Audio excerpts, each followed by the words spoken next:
The rain had returned to Paris without fanfare, a fine mist that clung to the windows of the Quai des Orfèvres and made everything beyond them look smudged and unfinished. Maigret sat at his usual place by the radiator, a chipped blue mug of barely warm coffee in his hand.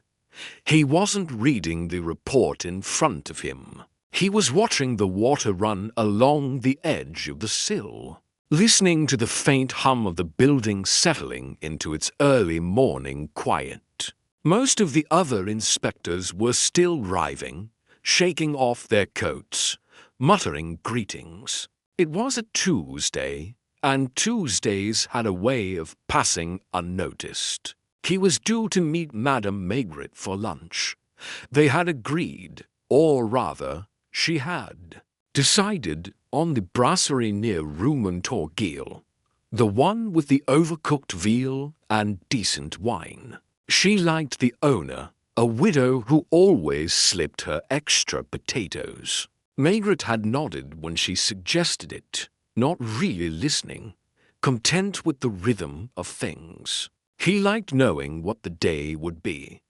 He liked the predictability of Tuesdays. He had barely taken 2 sips of his coffee when Janvier stepped in, damp and slightly apologetic. He stood awkwardly, holding a folded newspaper in one hand, the other fiddling with a cigarette he wouldn't light indoors. "There's a woman downstairs," Janvier said. "She asked for you. Not urgent," she said, "but she's been waiting since 7. Wouldn't leave." Maigret sighed, set the coffee down, and got up slowly. He didn't like unplanned mornings. They had a way of staying with him longer than they should.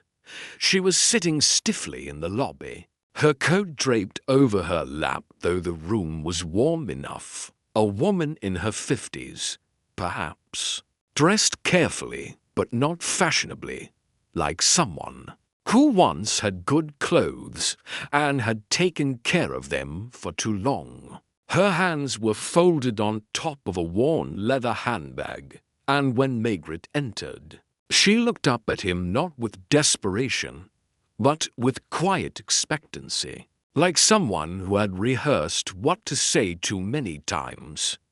"I'm not here to make trouble," she said before he even sat.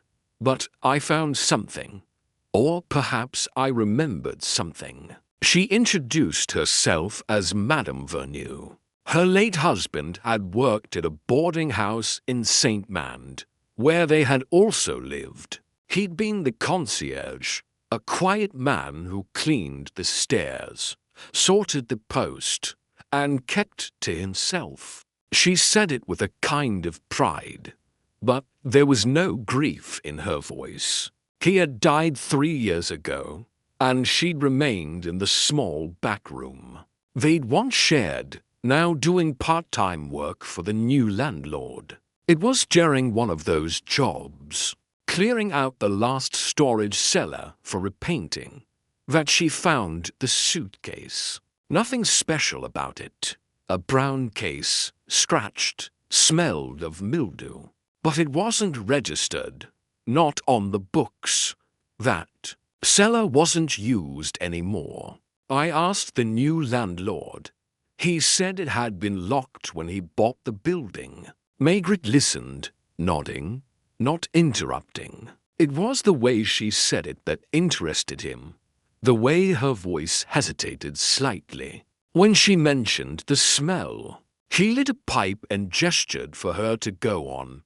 "There were clothes inside," she continued. "Men's clothes, but not new.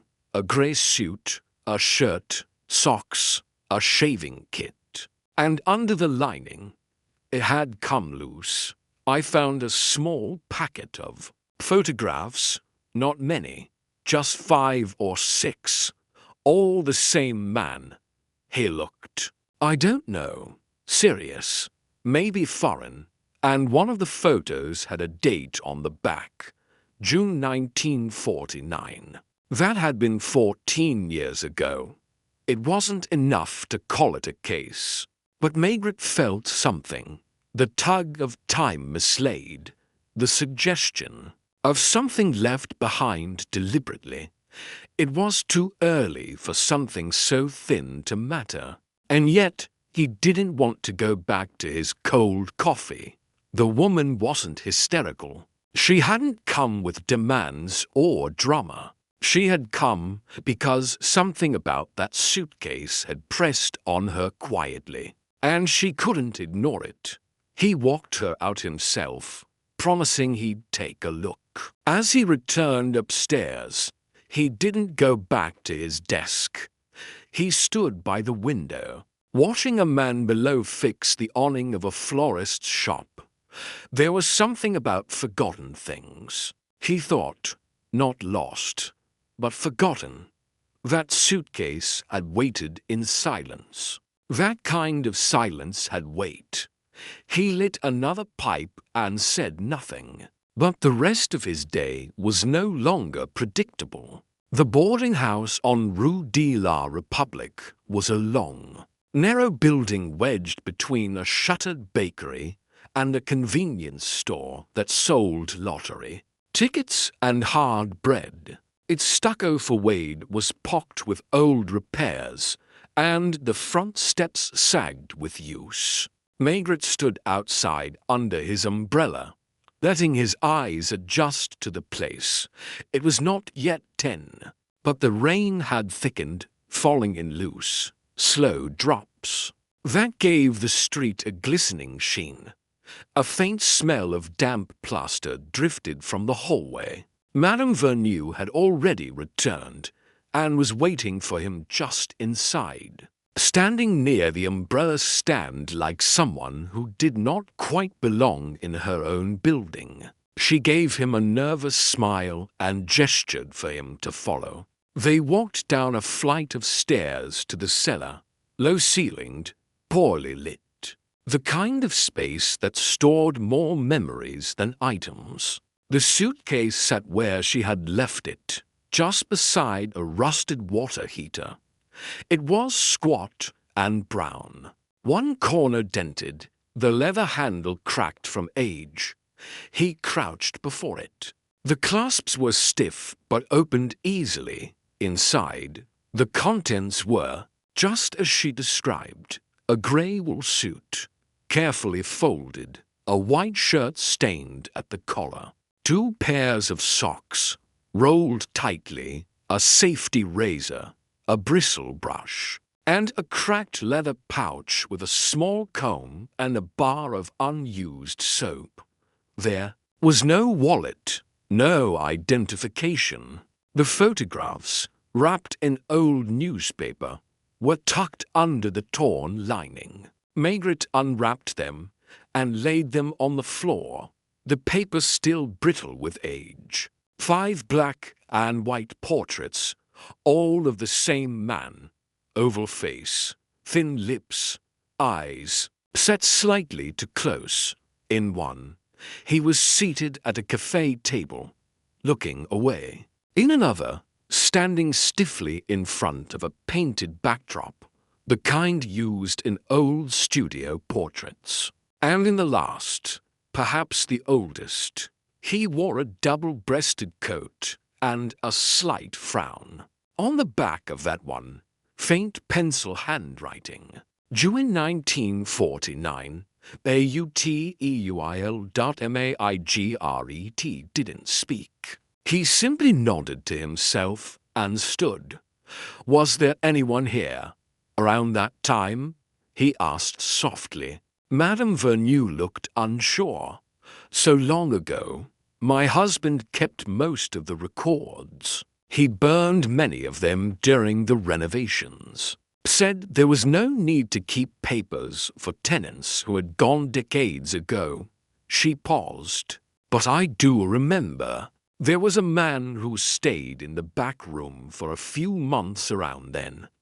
I was pregnant with our second child. He paid in cash, quiet, never brought anyone over. He smoked those gauloises that left ash everywhere. Name? Margaret asked. She shook her head. He told us to call him Monsieur du Toit, but I always had the feeling it wasn't his real name. I mean, who insists on being called Monsieur? In a boarding house.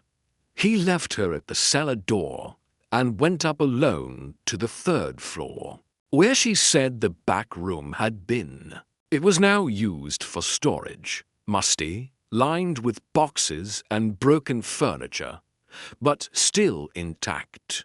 The wallpaper, yellowing at the edges, peeled slightly where moisture had crept in. A single window looked out onto a narrow courtyard below. Rain. Traced lines down the glass. Maigret stood there a while.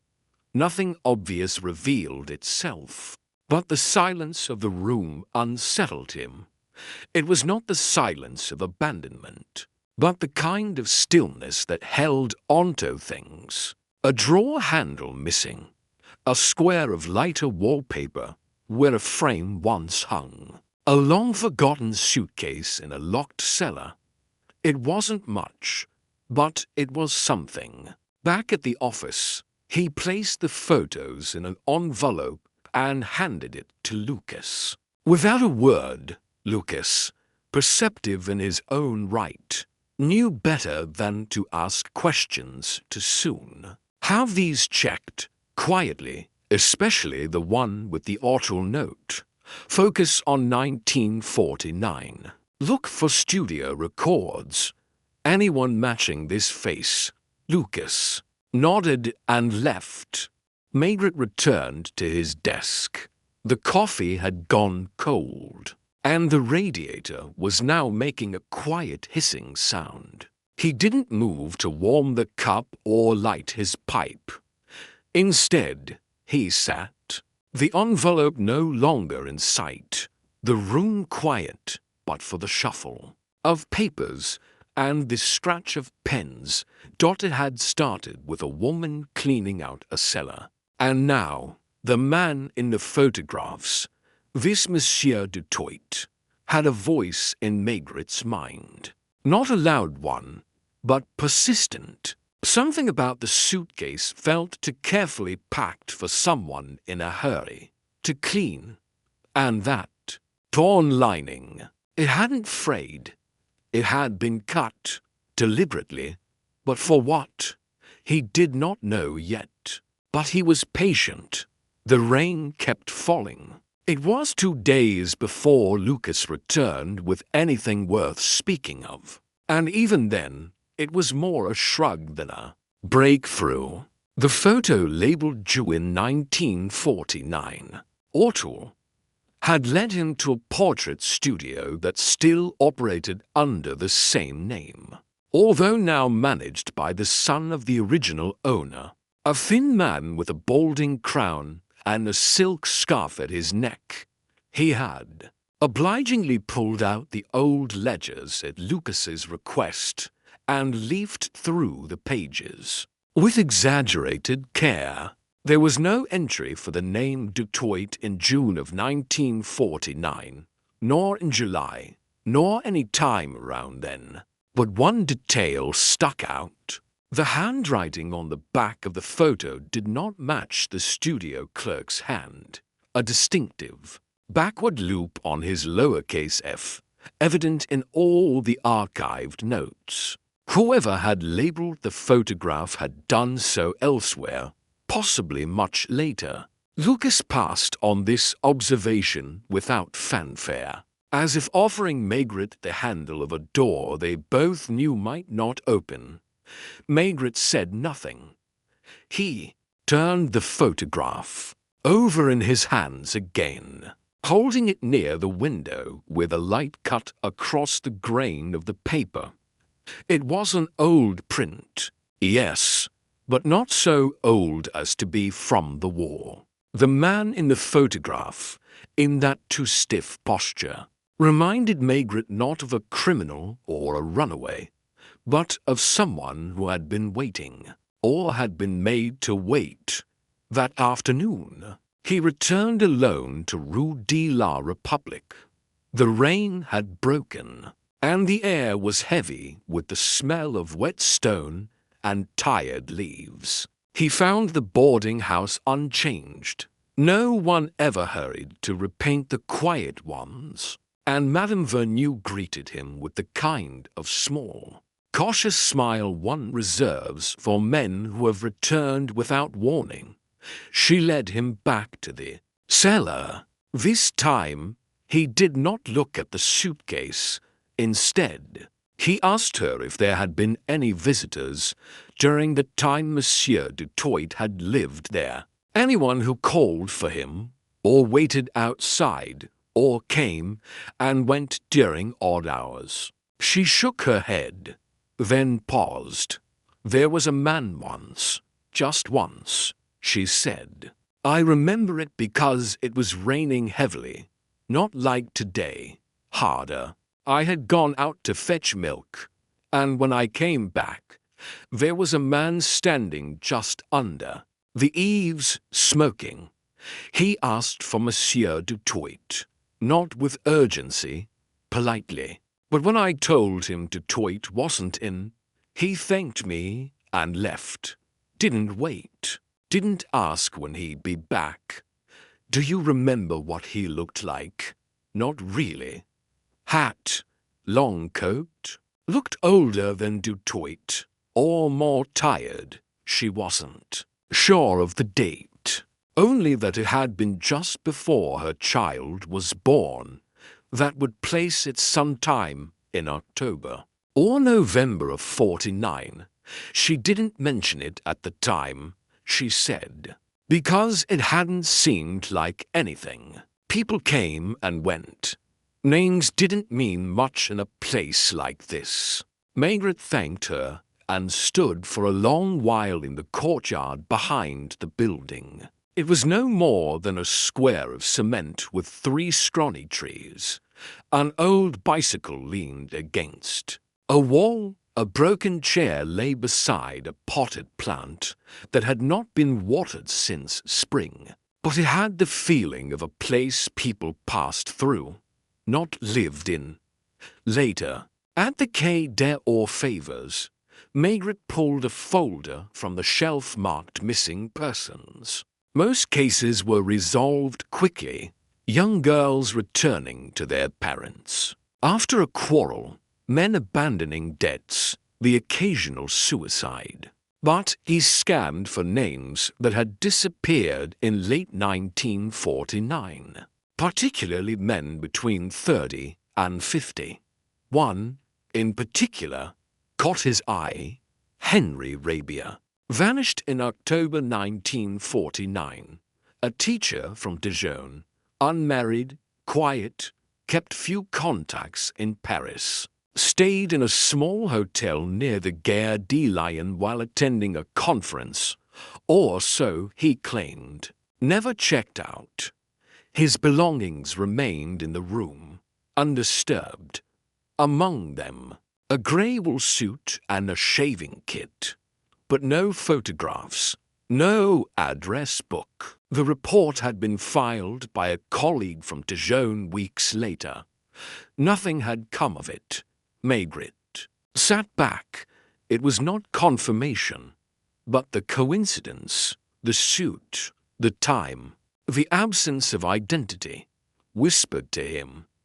He had Lucas retrieve the old hotel records, and Janvier was sent to interview what remained of the staff. The hotel had changed owners twice since then. The room Rabier had stayed in had been repainted, redecorated, and perhaps cursed by bad plumbing, as it now served as a linen closet. No one remembered him, not really. One chambermaid, now retired, and living in a home in Montrouge, vaguely recalled a polite gentleman who left without fuss. When Margaret asked if she had seen him with anyone, she hesitated. There was a young woman. Once, early evening. She wore gloves, I remember because she kept them on the whole time. Sat in the lounge and waited. He came down and they left together. Yes, I think they argued when they returned, quietly, but she left alone. There had been no mention of a woman in the original report. No witness had ever spoken of one. Margaret made a note of it at home that night. Madame Margaret served her usual end-of-week stew, and Margaret ate in silence. He chewed slowly, thoughtfully. She did not ask about the case. She never did. But as she poured him a small glass of white wine afterward, she said something that stuck. Funny how people leave things behind, isn't it? Even when they think they've taken everything. You always find something. A button, a note, a smell. Margaret grunted in agreement, his mind already back in the boarding house. Back with the suitcase. It hadn't been left in haste. It had been hidden, deliberately, and now he was starting to believe it had not been hidden by its owner. The next morning, he returned to the Quai des Orfèvres before sunrise. A thin fog had settled over the Seine, and the streets were almost empty. He placed the rapier file beside the photos, then stared at them side by side.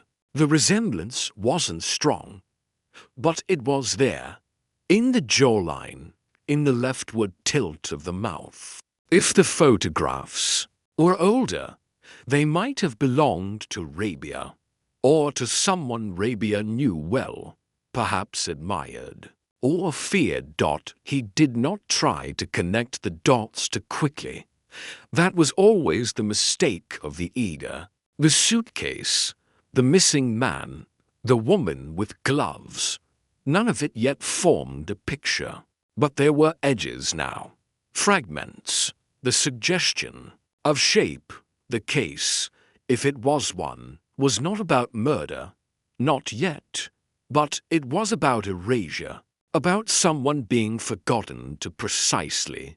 He stood, stretched, and walked slowly down the hallway toward the records room. There was one more file he wanted to see, one that hadn't been opened in years. Because if the suitcase had been left to be found, it also meant that someone had once trusted the place it was hidden, which meant someone else had made sure it stayed hidden. And Margaret had this sinking feeling that someone in that boarding house still remembered the truth, and had spent the last decade pretending not to. The records room had its own atmosphere, not dusty in the way one might expect, but heavy, as if the years had soaked into the filing cabinets themselves.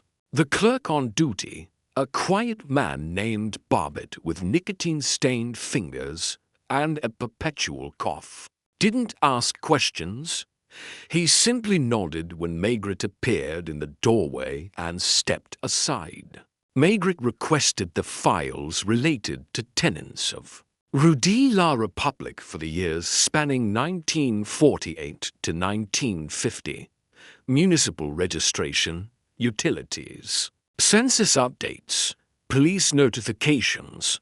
Not everything would be there. Much had likely gone missing or been misfiled decades ago. Still, some fragments always survived. He sat at the metal desk near the rear corner and leafed through the folders slowly. Names came and went. Laundry workers, widows, war veterans, immigrants from Belgium and northern Italy. Most stayed a few months, then moved on. But there were two slips that caught his attention. One, a rental registration under the name Pierre Dutoit, dated August 1949, signed in neat, deliberate handwriting. The second, far more faded, was a routine inspector's visit record from the following month. Under remarks, the official had scribbled, "Tenant of back room absent. Neighbor reports extended stay elsewhere. Mail piling up. There had been no follow dash up. Maigret traced the signature on the rental slip with his fingertip. It was too careful. Not the hand of a casual lodger, but someone trying to seem ordinary. And yet it lacked the habitual slant and irregularities of natural writing. It was studied, perhaps even forged. That in itself wasn't proof of anything. But it felt wrong. Like too much starch in a shirt. The thought stayed with him through the morning. He asked Janvier to look into handwriting comparisons with Rabier's. Employment records, anything that might still exist from his teaching days, a stretch, perhaps, but worth the try. He also requested a list of reported deaths and disappearances within a 5-block radius of the boarding house during the same period. If someone had been removed to make room for a new identity, it might not have been loud. It might have passed quietly, a fall, a drowning, a misfiled body. By the time he left the Quai des Orfèvres, the fog had lifted slightly, but left behind a thick, clinging chill. He didn't return home or to his regular café. Instead, he took a long tram ride toward Auteuil, drawn by the word written on the back of the photograph. He wasn't sure what he expected to find, but in Maigret's experience, places had a way of remembering things even when people did not. The portrait studio was still there, though now it shared its building with a hairdresser and a legal office. The windows had been replaced, and the sign was freshly painted. Inside, the air smelled of chemicals and polished tile. The younger man, the son, greeted him without surprise, perhaps having expected a return visit. He brought out more ledgers, more folders, eager to help, but offering little beyond polite patience. It was only when Maigret asked to see the archived negatives that something shifted. "Well," the son said slowly, "we don't keep everything, but the 1949 plates should be in the back." They went through 3 boxes before finding it. A plate marked June 11th, 1949, labeled Client, Givanet. But the man in the photograph was unmistakably the same man from the suitcase pictures. No question. He stood at the same angle, with the same distant look in his eye. Maigret felt a flicker of quiet satisfaction. Did he order multiple prints? The man nodded. 6, I believe. Picked them up himself. Paid in cash. Do you remember anything else? No. I wasn't even born then. Maigret left with a copy of the order slip. The plate number noted. Back outside, he stood near the edge of the sidewalk, pipe in hand, watching traffic drift past. Givanet, not Dutoit, not Rabier, another name, or perhaps the real one. A man carrying multiple masks. None of them permanent.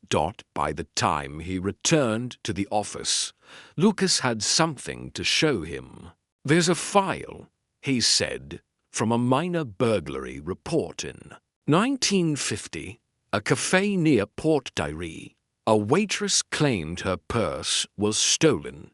No arrest made. But in her statement, she gave a witness name. Said a man sitting near the bar saw the thief run. Gave his name as Georges Vernet. Lucas handed Maigret the statement. There was no address. The man had simply given his name, then disappeared. Before police arrived, no follow-up, no one pursued it. It hadn't mattered, but now it did. Maigret tapped the page with the end of his pipe. Find the waitress. See if she's still in Paris, and if she remembers anything about him, even a little. Lucas nodded and left.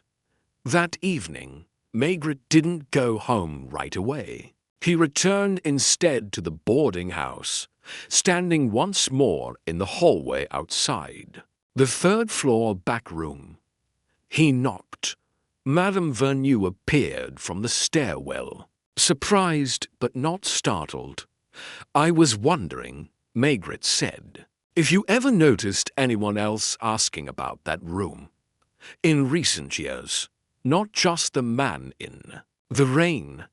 She considered it, not directly, but I do remember someone, this was years after, who came and asked about an old tenant. Said he might have left something behind. I told him nothing was recorded. He left without giving his name. What did he look like? Ordinary? Late 30s, perhaps. Wore a brown coat, heavy scarf. Not local. I remember his hands. He had one finger that bent oddly. Maigret thanked her. He made a mental note. Details like that mattered later. Back at the office, he sat at his desk long past dark. The photographs were spread before him again. He placed the copy of the studio order beside them. Givernet, June 1949. The name felt temporary. A shell, a borrowed coat. There was something about the whole affair that resisted movement. Every step forward only opened new doors. No crime had been declared. No body had been found. And yet, Maigret felt the pressure of something concealed, something unfinished, not buried. Exactly, but folded away like an old letter, waiting to be reread. When he finally left the building, the streets were empty and wet again. He passed a bakery with its lights still on, a cat asleep in the window, across the river. The lamps threw wavy reflections onto the black surface of the Seine. He walked slowly, not thinking in straight lines, but letting the thoughts drift. A man with 3 names, a suitcase left behind, a photo labeled in someone else's hand, and people who remembered small things, a smell, a gesture, a glove, but never the whole. Maigret knew that to pull this thread further, he would need not a suspect, but a feeling, a quiet tension, a name spoken to casually, a hesitation. To brief, the story would not tell itself with facts. It would tell itself when someone grew tired of pretending. And he was very good at waiting for that dot the following morning. The sky over Paris was a dull, pewter grey, and Maigret felt it. In his bones before he even left his apartment. His pipe didn't draw properly. The milk had soured slightly, and Madame Maigret had mentioned, almost without emotion, that the kettle was leaking. He nodded, kissed her cheek, and left with his overcoat buttoned all the way up, a gesture he usually reserved for funerals or exceptionally long days at the Quai des Orfèvres. Lucas was waiting, coat still damp from the drizzle. He had found the waitress, Jeanine Lemarchand, he said, now working at a retirement home kitchen in Ivry. She remembered the incident, more or less. Took her a while to place the man, but when I showed her the photo, she said it might have been him, not sure. But she remembered the voice, calm, polite, very soft-spoken. She said it was the kind of voice that made you think you were being asked a question, even when you weren't. Margaret raised an eyebrow at that. That description sounded less like a man evading attention and more like someone who had practiced being invisible. He smoked silently for a minute before asking, "Did she say if they talked much?" "A little." He told her he'd once taught French in Dijon. That's why she remembered him. She said, not the name, but the city. Her sister had lived there then. So now the man with 3 names, Rabia, Dutoit, Vernet, was starting to fold into himself again. Pieces matched, but the puzzle resisted assembly. The photograph remained central. The suitcase, the false name, the studio slip, all the careful preparation had pointed to someone who expected to vanish, but wanted a version of himself to remain. Margaret made a quiet decision and left the building. He walked slowly through the St. Mand district, heading toward the boarding house again, but not directly. He passed cafes, watched grocers stack their oranges, saw a small child in rubber boots splash through a puddle, and be pulled back sharply by her mother. The city was alive with unnoticed movement, and Margaret watched it all without really seeing it, letting the rhythm of the streets speak to him. This time, when he arrived at Rue de la Republique, he didn't go inside immediately. He stood across the street beneath an awning and watched. The building, the second-floor windows were open. A radio was playing softly, some scratchy waltz music. On the 3rd floor, the window to the back room remained closed, curtains still drawn. He waited a long time. No one entered. No one left. He crossed finally and rang the bell. Madame Vernew greeted him with a faint smile, but a furrowed brow. "You're back," she said, as if mildly surprised by her own statement. "Have you ever had tenants who stayed long? Not weeks, but years," she thought. "Not in the back room. It's too small. But yes, in the front flats. There's Monsieur Lacombe on the 1st floor. He's been here at least 8 years. A quiet man, retired printer, I believe. Has he ever spoken of the old tenants? Not to me." Margaret asked if he might speak with Lacombe, and she led him down to the 1st floor. The hallway smelled faintly of polish and soup. She knocked once before retreating. Lacombe opened the door halfway, his face lined and unreadable. He wore a cardigan buttoned wrong and had thick glasses that magnified his eyes slightly. "I don't bother anyone," he said flatly when Margaret introduced himself. "I'm not here to bother you. Only to ask a question about a man who stayed here in 1949, called himself Dutoit." Lacombe frowned. Tall fellow, always dressed like he thought someone was watching. Margaret nodded. "That sounds like him. I remember him. Didn't talk much. Smoked those foul cigarettes. Gauloises, maybe. I always thought he was in some kind of trouble. Not the loud kind. The kind you carry in your coat pocket. Did you ever speak with him a few times? He asked once if I thought people could disappear properly in Paris. Said it like a joke, but he didn't laugh." Margaret asked him if he remembered any visitors. "Just one. A woman. Slim. Wore perfume, the cheap kind. Came in twice, I think." They argued the second time. Not loudly, but in that way where the silence afterward is worse. And then he left. One day he was here, and the next he wasn't. Did he say goodbye? No. But he left the window open. Middle of October, too. That's how I knew he didn't mean to come back. It was something. Not solid, not actionable, but something. Back at the office, Janvier returned with news. He had tracked down the brother of Henry Rabier, the missing teacher, older now, living near Besenken, a retired postmaster. The man had never given up hope that Henry might turn up.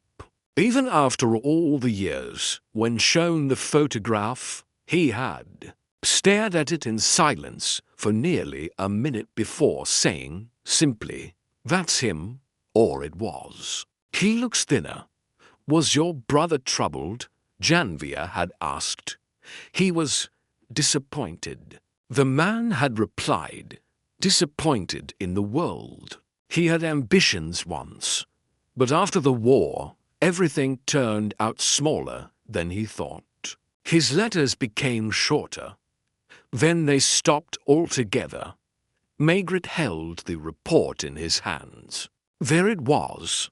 Not a murder, not a conspiracy, just a man who had let himself vanish piece by piece, until even his name became a question. So what? Then was the suitcase. If Rabier had vanished, why leave anything behind? And why now? After more than a decade, had it been found? There was only one answer Maigret could accept. Someone had intended for it to be found, which meant someone had known all along. He returned to the boarding house one last time that week. This time, he asked to see the ledgers himself.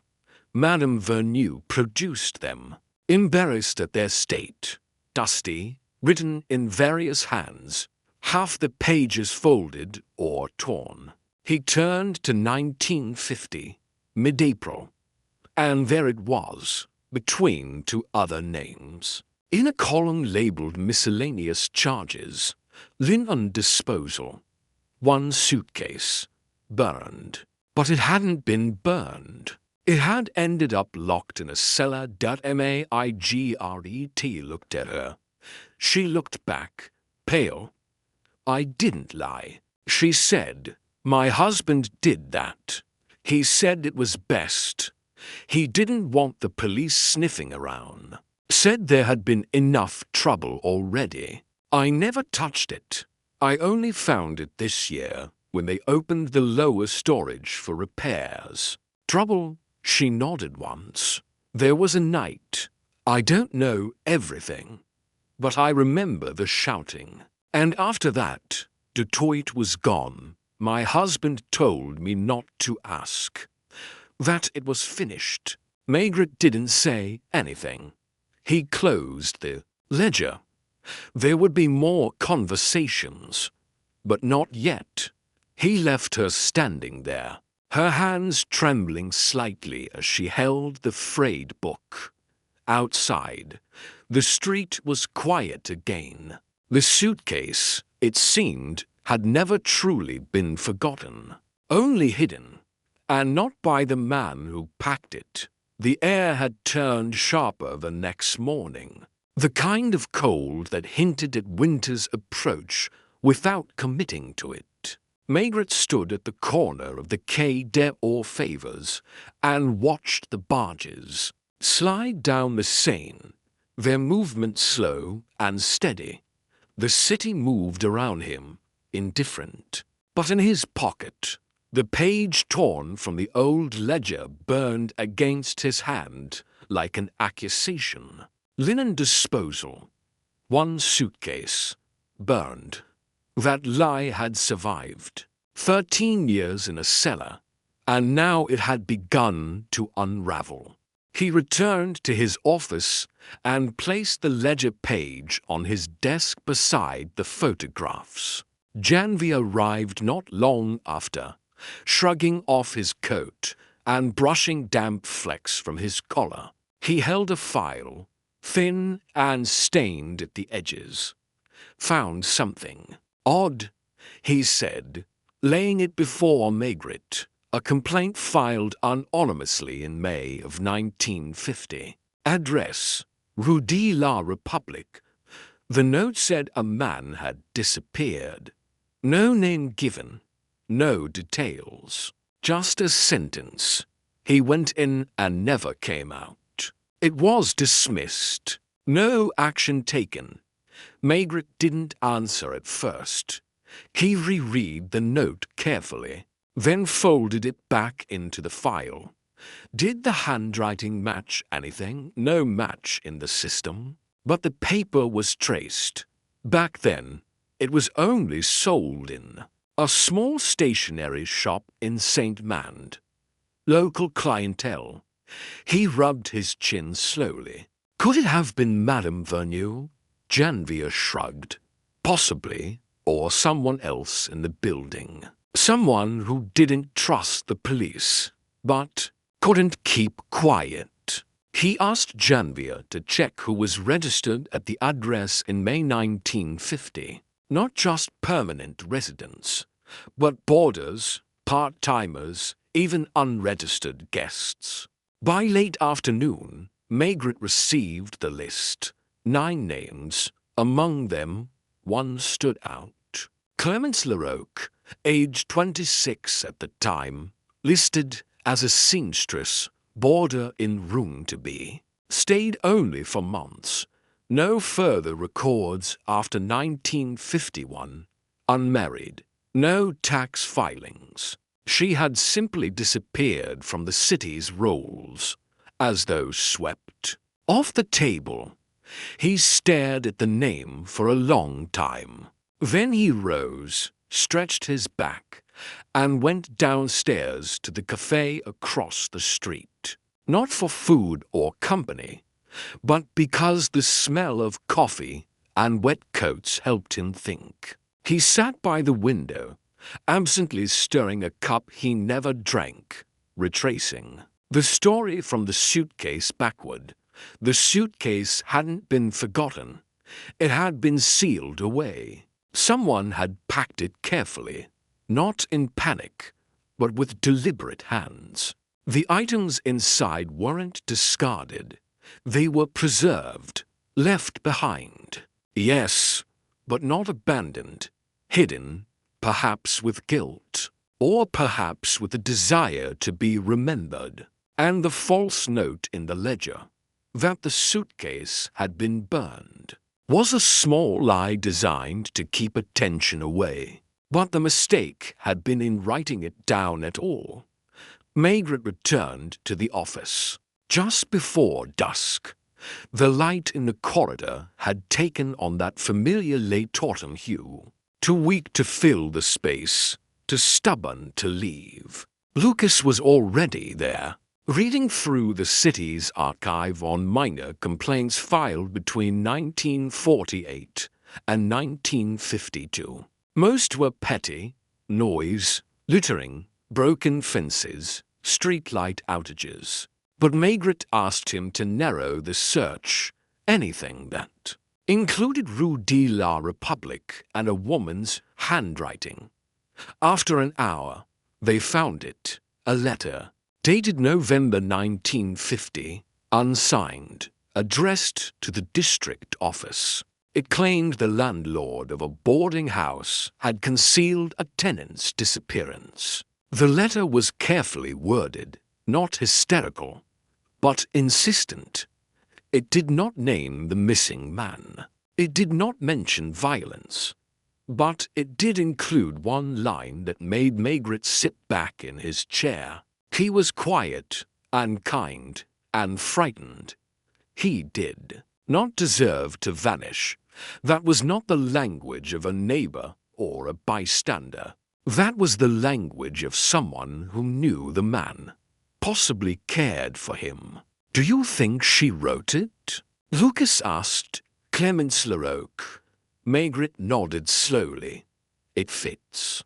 He requested her file from the police registry. It was sparse: a birth certificate from Lyon, a brief registration in Paris, then nothing. No marriage, no death, no forwarding. Address: people disappeared in Paris all the time, but not people who left behind anonymous letters. It was Madame Maigret who unintentionally handed him the next thread. That evening, as he read over the file at the kitchen table, she placed a bowl of soup in front of him and remarked absently, "A name like that, Larocque. It's not common, but there was a woman with that name in my sewing circle years ago. Lived in the 11th, I think. Older now. Quiet. Never talked about her past." He looked up. "Are you sure?" She shrugged. "I'm not a police inspector, but I never forget a seamstress's hands." He left the soup untouched. The next morning, he found her. She lived in a walk-up near Boulevard Voltaire, in a building with a grocer on the ground floor and chipped tiles on the stairs. The concierge was reluctant, but eventually yielded when Maigret showed his credentials. "She keeps to herself," she said. "Still works, I think. Quiet type. Comes and goes without fuss." He knocked on the door of the third-floor flat. After a long pause, it opened. A woman stood there, late 30s or early 40s, though it was hard to tell. Her hair was pinned back neatly, her blouse ironed. She looked at Maigret without fear, but with resignation. "Yes?" she asked. "I'm here about a man who once lived at Rue de la Republique," he said. There was the faintest movement in her face, a breath caught, a shadow of memory. "I don't live there any more," she replied. "I know, but I think you remember someone who did." She didn't answer. "I believe his name was Rabia, or Dutoit, or Vanette. He went by many." Still no reply. "He's not in trouble," Maigret said gently. "He's not coming back, either. But someone hid his suitcase, and someone wrote a letter about him. Someone who didn't want him to disappear entirely." Her eyes shimmered, but no tears fell. She stepped back and opened the door wider. He entered the small flat. It smelled of lavender and starch. On the mantel was a photograph, not of the man, but of a cat. On the sewing table, spools of thread lined up like sentries. "He was kind," she said at last, "and scared. I think he had done something wrong once. Not a crime, but something that made him ashamed. He never told me. I never asked." "Did he leave?" She hesitated. "No, I think. I think someone made him leave, or made it seem like he did. One night he was there. The next, his room was empty. I asked. The landlord told me to keep my mouth shut." Maigret nodded. "And the suitcase?" "I went back to look for it once. They told me it had been destroyed.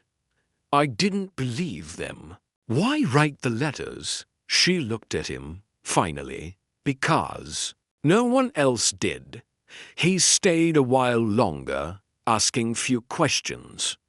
It wasn't an arrest. There was no charge, only the confirmation that someone, somewhere, had chosen to preserve a truth in silence, and had finally run out of silence too.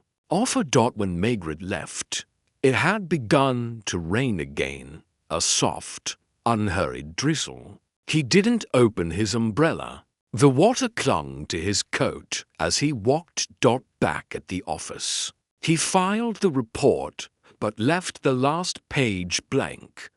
There was no body, no crime, only a man who wanted to disappear, and a woman who couldn't let him be erased.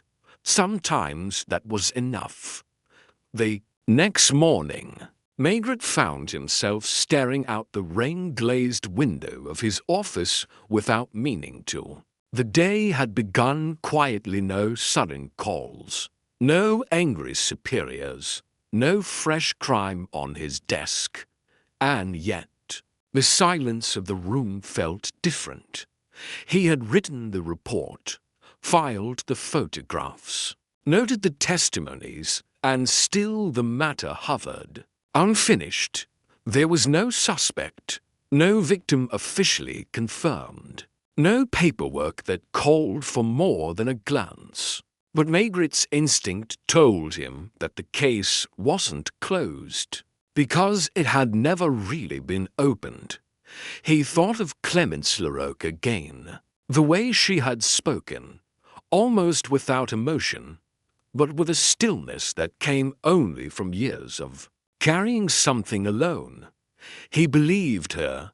She hadn't lied. She hadn't tried to shift blame or excuse herself. She had simply protected a memory that no one else had bothered to remember. It was this quiet insistence on memory that lingered with him now. And yet, it still wasn't enough. Lucas entered with a small envelope, dropping it on Maigret's desk before taking off his hat and shaking water from his sleeves. Someone sent this to the Archives Department anonymously. No return address. They thought you might want to see it. Maigret opened the envelope slowly. Inside were 3 newspaper clippings, yellowed but intact, folded neatly into thirds, all dated from November 1949. The first was a brief notice of a man in his 30s found unconscious near the Canal Saint-Martin, without papers, presumed drunk or ill. He had been taken to a hospital, but released within a day. The second article mentioned a minor dispute at the boarding house on Rue de la République, involving noise and shouting reported by a neighbor.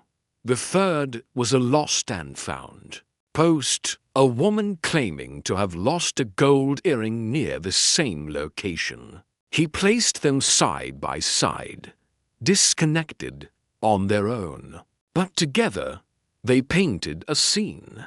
It was likely Rabia, still using whatever name he had worn that week, had left the boarding house that night after an argument, or had been forced to leave. Perhaps he had walked aimlessly, ending up near the canal.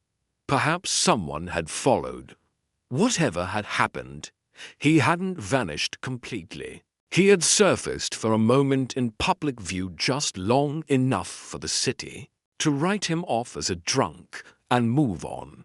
Then silence again. The gold earring caught his attention. Clemence had worn no jewelry when he met her, not even a watch. But the letter, the anonymous one from 1950, had been written on scented stationery faint lavender. That, too, lingered in his memory. He asked Janvier to retrieve hospital records from November 1949, looking specifically for unnamed or misidentified men admitted around the date mentioned in the first clipping. He doubted they would find much. Such cases were routine. Patients passed through like shadows. Still, the line had tugged at him. Presumed drunk or ill. It was the kind of assumption that let people disappear without question. By midday, Janvier returned with a report. There had been a man matching Rabia's description admitted on the 14th of November. No name given. Diagnosis: exhaustion, possible. Hypothermia. No signs of violence. He had refused further care and left before morning. The address listed in the file had been made up Rue Delilah's number 17, which didn't exist. He was trying to disappear, Maigret said aloud, and almost managed it. That night, he visited the neighborhood around the canal, not for leads, just to walk. The streets were lined with shuttered shops and old buildings sagging at the edges. The water moved sluggishly, catching little reflections of the sparse lamps above. He stopped near one of the older bridges and lit his pipe, watching as a man passed with a dog and a woman leaned on a balcony above, shaking crumbs from a cloth.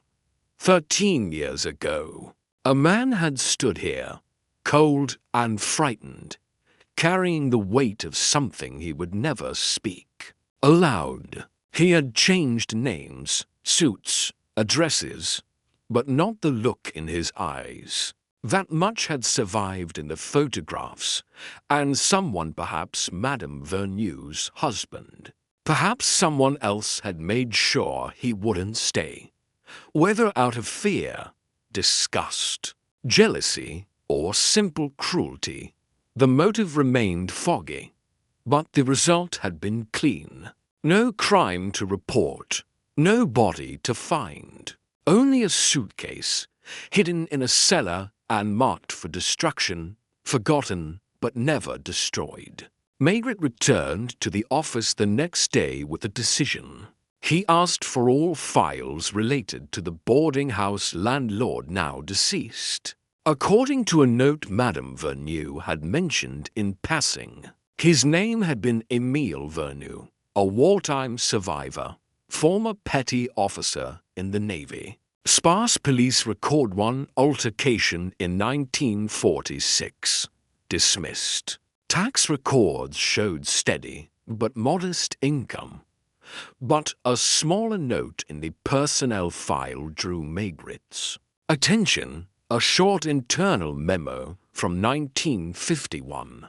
Subject was interviewed regarding possible housing irregularities during post-war tenant evaluations. No formal charges. Inquiry dropped.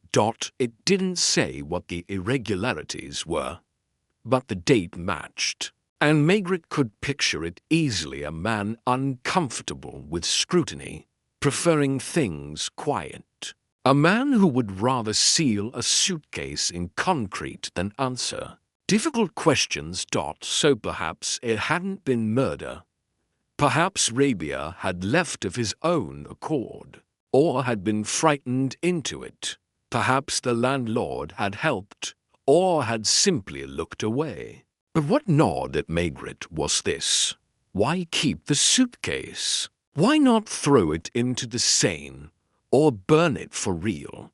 Why lie in the ledger, mark it destroyed, but hide it intact, unless someone, Émile, or even Clemens, had needed to believe there might one day be an explanation, a reason to come back, and open it again.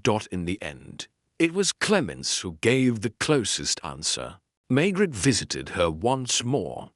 She let him in without a word. This time, he brought no questions, only a photo, the one labeled due in 1949. Ortoland laid it gently on her table. He told me once, she said after a long time, that people imagine they'll be remembered by what they leave behind. A book, a letter, a suitcase, but mostly we just disappear. She touched the edge of the photograph with one finger. I think he left it because he didn't know if he'd be allowed to stay gone. Maigret nodded, and the suitcase, it was a piece of him, something that stayed when he couldn't. He left without saying more. No confession had been made. No law had been broken. But the truth had surfaced not through force, but through memory. And for Maigret, that was enough for 2 days. Maigret didn't touch the file. It sat on the edge of his desk like a half-eaten meal, something you couldn't quite throw away, but didn't have the stomach to finish. He continued his routine with deliberate precision. Reports signed, minor disputes fielded.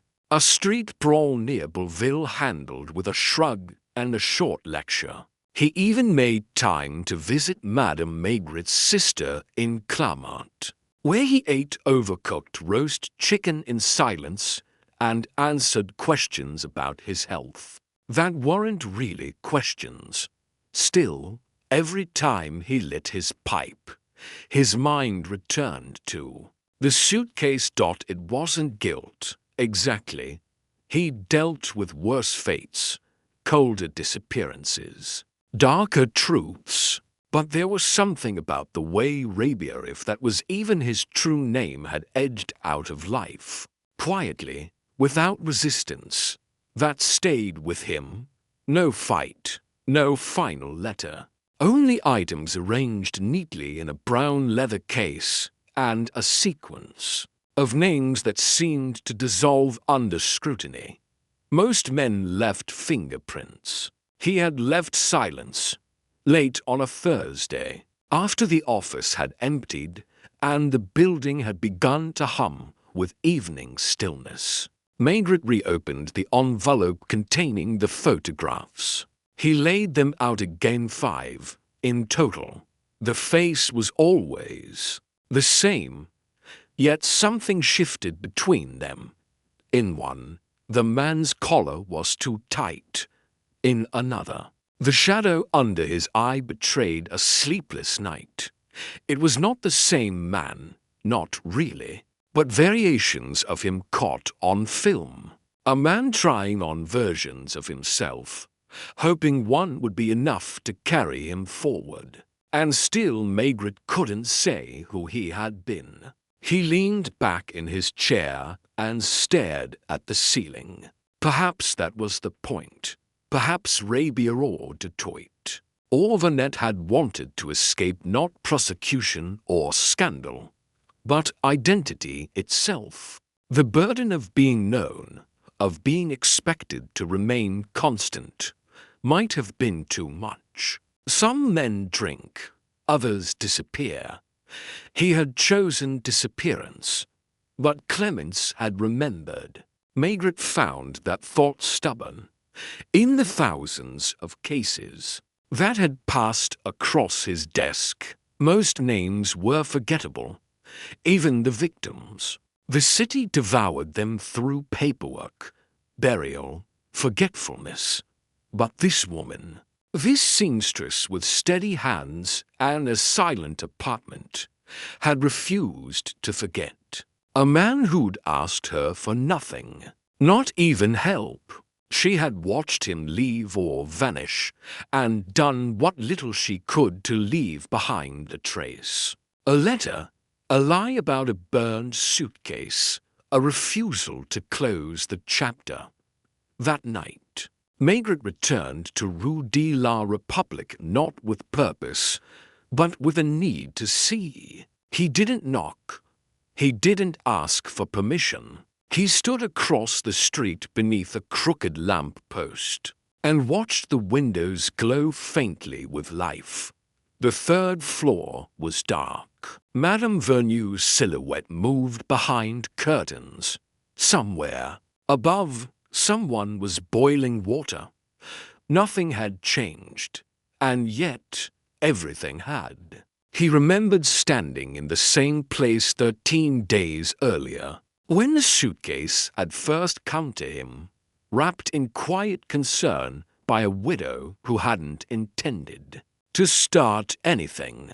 That morning, she had only wanted to clear out a cellar, and now she had unearthed a ghost. At 9 the next morning, Maigret sat with Chief Inspector Bregan in the upper floor of the Quai des Orfèvres, drinking bitter coffee and explaining why he was submitting a file that contained no charge, no suspect, no death certificate, and no resolution. John read the summary, nodded occasionally, and then said, "So what exactly do you want me to do with this?" "Keep it," Margaret said. "That's all. Put it in the record, so if anyone comes asking in another 10 years. There's something here." Bregin narrowed his eyes. "You think someone will come asking?" "Maybe not, but it would have mattered to him, to be remembered somewhere." Bregin sighed and dropped the file onto his desk. "You're getting sentimental, Margaret." Margaret smiled faintly. "Not sentimental. Tired, outside, Paris. Moved on. A child cried on a passing tram. A woman argued with a fruit seller about bruised peaches. A man in a brown coat smoked beneath an awning, his face unreadable. By noon, Margaret was back in his office when Lucas returned with a small parcel. It had been delivered anonymously, left with the front desk. Addressed only to Chief Inspector Margaret in clean, slanted cursive. Inside the parcel, a photograph Margaret hadn't seen before. It showed the same Manrabia, or Dutoit, or Vanette standing beside Clemence Laroque. Not touching, not smiling, but together, on a street that looked like Montmartre. A winter coat on his shoulders, her gloved, hand barely visible. There was no note, no explanation, only the photo. Margaret turned it over. On the back, in the same neat hand, he deserved to be remembered as he was that day. He placed it in the file, then closed the cover slowly. Later, he sat by the stove in his kitchen, sipping wine and listening to Madame Margaret tell a story about a neighbor who had lost her dog and found it again in a butcher's shop. He smiled, nodded in the right places. But he was elsewhere. He was thinking about all the people the city had swallowed, those who left no trace, and those who were quietly carried in someone else's memory, and about how, sometimes, that was the only kind of justice that mattered. The weather held steady into the weekend drab skies, a reluctant drizzle, and a kind of chill that seemed to come not from the air, but from the stones beneath one's feet. Margaret welcomed it. There was something comforting about Paris in that mood. The city had a way of retreating into itself, the noise softening, people folding their coats tighter as if pulling their lives inward. He had always found it easier to think in that kind of quiet. He didn't return to Rue de la Republique that weekend, nor did he summon Clemence again. There was nothing left to ask her. She had said what she needed to say, and he, despite his years of questioning and listening, knew when to let silence speak instead. But that didn't mean he let the matter go. Instead, he spent Saturday morning in the archives civils, scanning through old census records, utility bills, building permit applications, not for anything obvious, but for something overlooked. A detail so small it wouldn't have seemed important to anyone else. He wanted to understand the atmosphere of that house in 1949, not just its names. The building had changed ownership twice since the war. Before Emile Vernieu, it had been managed by an older couple, the Morals, both deceased now. Their files, such as they were, consisted mostly of maintenance complaints, leaky faucets, flickering lights, mildew in the stairwell. But on the back of one page, folded and misfiled in a folder marked 1950 plumbing repairs, he found a handwritten list, 6 names. No header, no explanation, just a list. In looping cursive, Dutoit was on it. So was Clemence Larocque. The other for names he didn't recognize. It looked like an informal ledger of tenants. Perhaps an early draft before paperwork was made official. But one of the names had been scratched out, a single stroke through the middle, as though someone had made a quiet decision to remove it. The name, Marshal Gindreau. The surname rang faintly in Maigret's mind. He asked Janvier to dig. By that afternoon, the answer returned. Gindreau had been a porter at the Gare de Lyon for nearly 15 years, then had suddenly left his job in early 1950. No resignation, no explanation, just stopped showing up. His home address at the time had been Rue de la République, same building, second floor, but in all formal records, there had been no mention of him living there. The police had never been alerted. No missing person report. He'd simply vanished. Now there were two disappearances. Maigret requested employment files from the station, an old personnel form, a wage stub, and a faded identity photo were sent over. Gindreau had been in his 40s, stocky, wide-set jaw, permanent creases around his eyes, the kind of man who might be mistaken for a dozen others in any crowd. He had worked nights, no wife, no children, and no pension collected. It was Lucas who found the link. He worked the platforms, he said, loading cargo at night. There's a note in the margin of one report.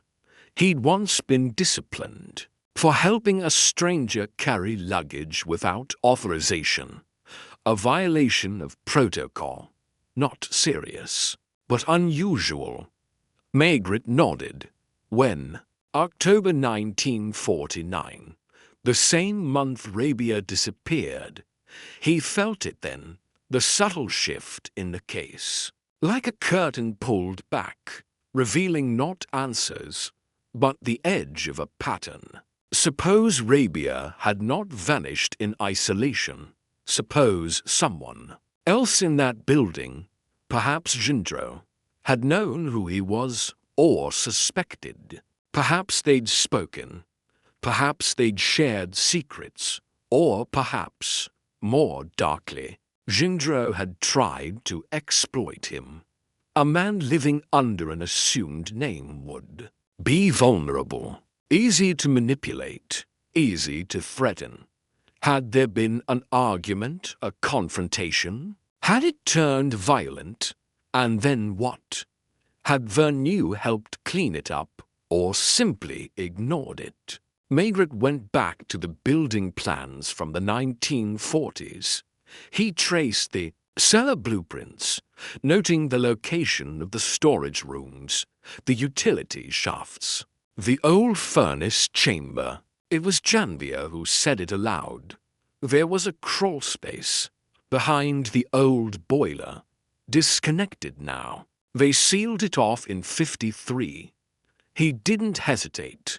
That evening, under the pretext of follow-up, Maigret returned to the boarding house with Lucas. Madame Vernieu opened the door herself, confused but cooperative. When Maigret asked if the boiler room was still accessible, she hesitated. It's not used anymore. The new heating system was installed 6 years ago. That whole space is locked. Do you have the key? She nodded slowly, then turned and fetched it without asking questions. The air in the cellar was thick with dust and old water. The floorboards creaked with damp. Maigret moved carefully, stepping around rusted buckets and forgotten furniture. At the far end, beyond the water heater, they found the access door, no more than a wooden panel bolted shut. Lucas pried it. Open with the butt of his flashlight, the crawl space behind was narrow, cramped, filled with debris and collapsed shelves and in the corner, half covered by an old blanket and a cracked crate, lay a small bundle. Human remains. Lucas stepped back. Maigret didn't speak. He crouched, staring quietly at the figure reduced by time to little more than bone and cloth. A belt buckle, a shoe, and, beneath the collarbone, a set of rusted keys. He turned to Madame Verneau, who stood frozen in the doorway. Her face had gone pale, her eyes wide. "Did you know?" Maigret asked softly. She shook her head. "No, I swear. I thought. My husband said the smell was the drains. He said not to go back there, that it was full of rats. He believed her." She looked sick with confusion, not guilt. Later, at the forensics lab, the body was confirmed to be Marshal Gendreau. Cause of death: blunt trauma to the back of the head, likely struck from behind. No indication of robbery, no defensive wounds. Maigret sat in silence for a long time that night. He didn't go home. He remained at his desk, the file open before him, and added only one sentence. The suitcase was not the secret. It was the distraction, Rabia, or whatever name he had last used, had not been killed. He had been protected. Gendreau had been the threat. The man who saw leverage in a frightened tenant. The man who perhaps followed him from the station to the boarding house. Perhaps demanded money. Perhaps threatened exposure. And someone, perhaps Rabia, perhaps Verneau, had stopped him. The suitcase had been packed not for escape, but for confession, for memory, for the story to survive once the fear was gone. Only it had taken 13 years to find it. The newspapers didn't run the story. No headlines, no police statements, just a small note in the back pages of Le Parisien, the kind that nestled between obituaries and classified ads. Human remains discovered in a disused prison cellar, believed to date back more than a decade. No foul play currently suspected. Investigation ongoing. It would be forgotten in 2 days. But Maigret knew better. He sat in his office the next morning, pipe unlit, fingers resting gently on the edge of the now thickened file. It bore 3 names on the cover, stacked one under the other. Henry Rabia, Georges Vernet, Pierre Dutoit. And below, written in pencil in Maigret's own hand, possibly the same man. The discovery of Marshal Gendreau's body hadn't closed the case. It had, in fact, left it more open. But Maigret wasn't after justice in the usual sense. He had no interest in dragging an aging widow into court over what might have been a moment of passion or fear, a scuffle that ended too quickly and was cleaned up too well. Nor was he looking to chase after a man who had succeeded for 13 years in becoming someone else, or perhaps no one at all. What mattered was that the story now existed. Someone had remembered. The autopsy confirmed what Maigret already suspected. Gendreau had been struck with a blunt object, likely a tool or iron bar. The wound had been efficient, fatal almost instantly. No signs of hesitation. The angle suggested it had been done from above and behind, not in a confrontation, but possibly in a moment of surprise. He tried to picture it. Rabia, if that Was his name alone in the cellar, packing the suitcase, Gindro entering, threatening, demanding something, perhaps money, perhaps silence, Rabia, cornered, grabbing something nearby, acting not out of malice, but desperation dotted fit. The suitcase was too carefully prepared to have been abandoned in a panic.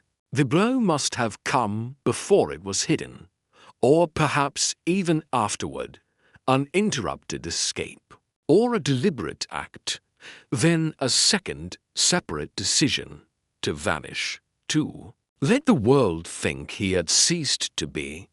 The presence of Vernu complicated it. Had he helped? Had he known? Possibly, likely. But the man was dead now, and the past no longer needed prosecution. In the afternoon, Clemence arrived unannounced. She entered the office quietly, her hands bare, her eyes composed. Margaret offered her a chair. She didn't sit. "I heard," she said, "the papers mentioned a body." He nodded. She didn't ask who. She didn't need to. After a pause, she said, "He never told me what happened that night.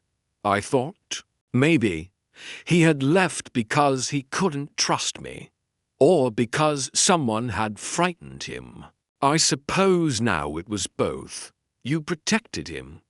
"No. I held on to what little was left. That's not the same." He tapped his pipe against the ashtray gently. "Why send the photograph?" She hesitated. "Because no one else ever saw him as I did. He was kind, quiet, and tired, and I wanted him to be remembered as something more than a file, more than a suitcase in the dark." He didn't speak. She left shortly after, without saying goodbye. That night, Margaret walked along the Seine. The lamps reflected softly in the water, rippling like half-formed thoughts. He lit his pipe finally and leaned on the railing. The wind was light, the scent of rain still clinging to the cobblestones. The case had begun with a woman clearing out an old cellar, a forgotten suitcase, a handful of photographs, and it had ended not in an arrest, not in an accusation, but in a slow, quiet unveiling of human choices. Choices made in fear, in shame, in guilt, in love. Back at the office the next day, he filed the report under unresolved incidents, historic. A quiet corner of the archives where cases went to sleep. But he slipped something into the folder that didn't belong to the official record. The photograph Clemence had sent. The one with the two of them on the Montmartre street. Let someone find it someday, he thought. Let someone wonder. As he prepared to leave, Janvier leaned in the doorframe and asked, "So what do you think happened to him, really? Rabia, or whatever his name was?"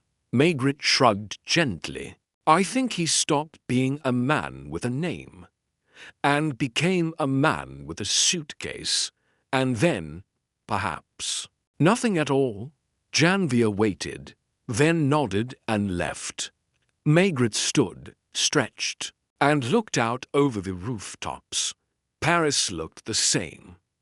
But one story, a small one, unremarkable to most, had been pulled from the shadows, and that, he knew, was sometimes the best a detective could hope for. In the end, there had been no villain, only people, one trying to disappear, one trying to forget, one trying to remember. And Margaret, watching, listening, never pressing, letting the truth rise like fog from cobblestone. He took one last look at the folder. Then he closed it and let it rest. A week passed. then another dot by the end of the month, the file labeled Rabia, Vernet. Detroit was moved to the shelf that Margaret privately called the quiet drawer. Not a place for cold cases in the traditional sense, but rather those strange, incomplete matters that didn't quite end but no longer needed to be pursued. He didn't speak about the case anymore, and no one asked. Not even Janvier. It had passed through the police like a breeze through an open corridor, felt by a few, noticed by fewer, recorded only because Margaret had chosen to hold it open long enough to give it shape. There had been no formal charges. The remains of Marshal Gendreau were buried quietly under a number, not a name. The city unable to claim kin or motive. No one stepped forward. No one inquired. The world had moved on long ago, but not everyone had forgotten. One afternoon, as the light changed to its soft golden hue, and the sun dropped behind the grey dome of the prefecture, Margaret received a small parcel at his desk. No return address, no signature. Inside was a man's watch, old, scuffed, still ticking. The strap had been replaced with a strip of fabric, worn smooth. Beneath it, a note in small handwriting. He left it behind. I think he meant to come back for it. But sometimes people don't. Margaret held the watch in his hand for a long time. It was nothing special, not expensive, not rare, but it had kept time, kept it through the years. Someone had lived in shadow, changed names, disappeared in pieces. It had waited, like the suitcase, for someone to notice, someone to say, "This belonged to a man who once was here." He slipped the watch into the desk drawer and lit his pipe, the tobacco drawing soft and even for once.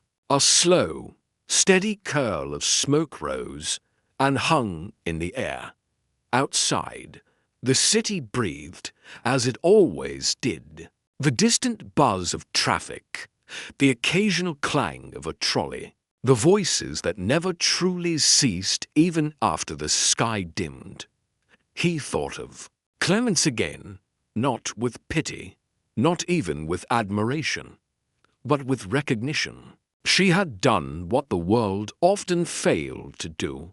She had refused to let a person vanish entirely. She had remembered, carefully, lovingly, fiercely, and now, in some quiet way, Margaret had remembered to dot in truth. He had never solved anything in the formal sense. There had been no confession, no rest, no courtroom satisfaction.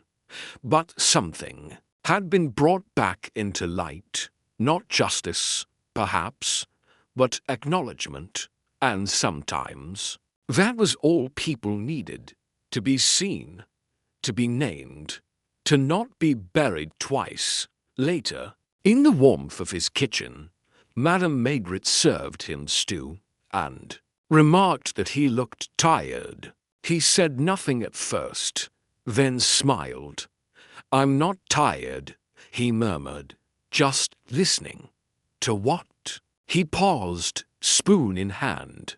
To people who aren't speaking anymore. She didn't ask what he meant. She never did. That night, Margaret stood at the window, watching the street lamps glow against the mist, and thought again about the man who had chosen to disappear, not because he wanted to deceive, but because he didn't know how to remain. A man who had packed a suitcase not for flight, but for memory. In the end, it wasn't the case that mattered. It was the silence it left behind. And, as always, Margaret had listened.